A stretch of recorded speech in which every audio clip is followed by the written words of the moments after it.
One day you'll be stunned. There's a certain emptiness that a person has avoided their whole life.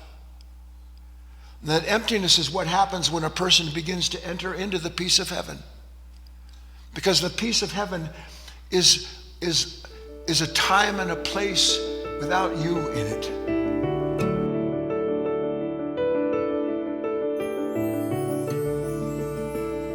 You might be surprised,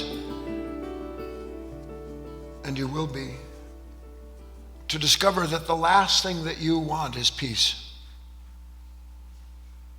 The last thing. And I can prove it if you were willing to look at it, which is our topic this evening. The only thing that keeps you from understanding this peace of heaven is what you've yet to understand about yourself. That's the only thing between you and the peace of heaven. Nothing else. No condition, no person, no past, no future. One thing stands between you and the peace that your heart of hearts longs for, but that your mind is terrified of, because without the pain that it fights with, that it creates in its own image, it doesn't know who or what it is, what to do with itself. One day you'll be stunned. There's a certain emptiness that a person has avoided their whole life. And that emptiness is what happens when a person begins to enter into the peace of heaven. Because the peace of heaven is a time and a place without you in it. That's what heaven is. Heaven is the absence of your name. Not what you have named as heaven and that you constantly struggle with to try to bring to yourself so that you can be free. The thing about the peace of heaven is that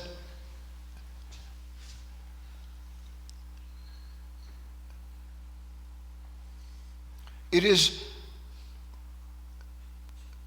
to the one who seeks it pure emptiness. But to the one who finds it, it is perfect fullness. And therein lies this difficulty that an aspirant faces without knowing it. That they set out every day, much as I described over the last class or so, seemingly running to arrive someplace without knowing that it would never occur to them that they have to be in that anxious, constantly running, agitated state, if it weren't that they were running from something they didn't understand about themselves. And that's perhaps one of the most difficult things. I'll ask you a question. I'll put it to you this way. What do you think is perhaps the most rare form of self-knowledge? What do you think is perhaps the most rare form of self-knowledge? I'll ask you for a minute. Anybody want to venture it? I dare say I don't think you know the answer. The rarest, is that okay to say the word rarest? The rarest form of self-knowledge is to know that I don't want to know the truth of myself. That's the rarest form of self-knowledge. To begin to see, I don't want to know the truth of myself.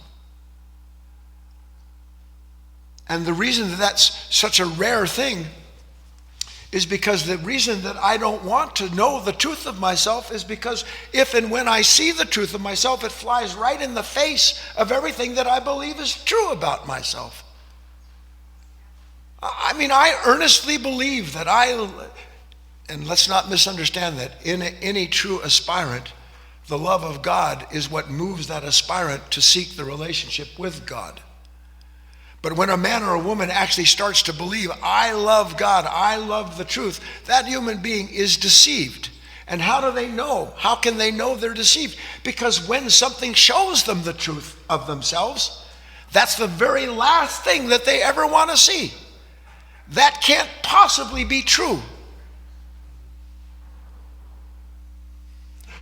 It can't possibly be true that I am 40, 50, 60, 70, 80, 90 years old, and I'm still running to prove to myself that I know what myself is and what I need to do to be free. In spite of the overwhelming evidence, and it is overwhelming, that at the drop of a hat, I'm no freer than I was yesterday, than I was 10 years ago, or will be 10 years from now, because I still don't understand the nature of my captivity.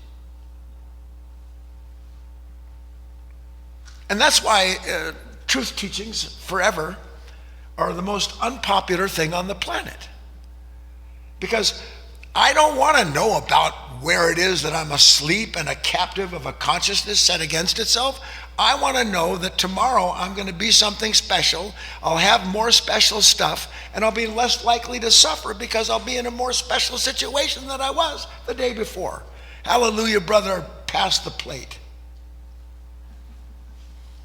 But even more rare than the self-knowledge I'm speaking about, which is that I don't want to know the truth of myself, is the knowledge